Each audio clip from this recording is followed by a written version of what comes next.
Memphis police are looking for the driver who drove off after hitting a man last night. That crash happened in Midtown at the intersection of Union and Cleveland. The injured man was sent to the hospital in extremely critical condition. If you've got any information on where the driver could be, call Crime Stoppers.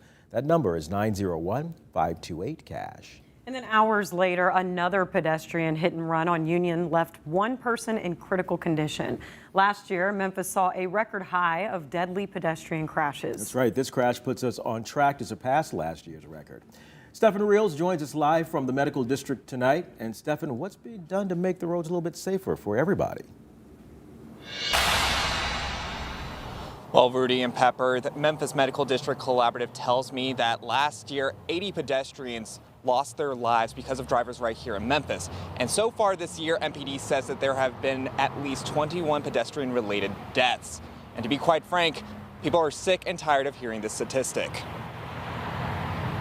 Michael Cox is the manager of the Meineke Car Care Center at Union in Lauderdale. He says traffic violations at the intersection are nothing new. We almost had a guy over here a couple of days ago that almost got hit by a car crossing the street. Just last night, a driver hit a man right next to his business. Cox says these kinds of accidents generally happen when the temperatures are warmer.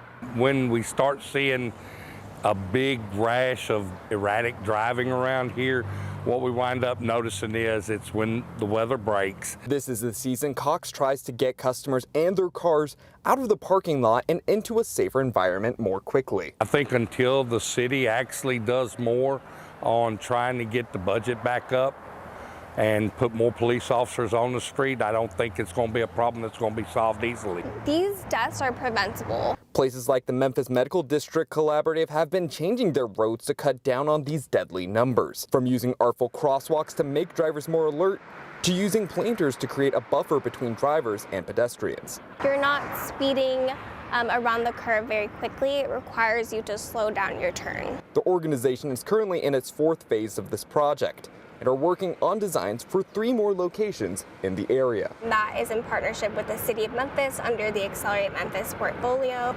And hopefully by the end of this year that will be finished, if not early next year.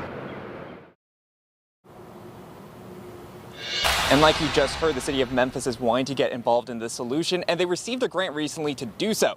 I will be giving you an update on that coming up tonight at 6. But for now, live in the Medical District, I'm Stephen Reels.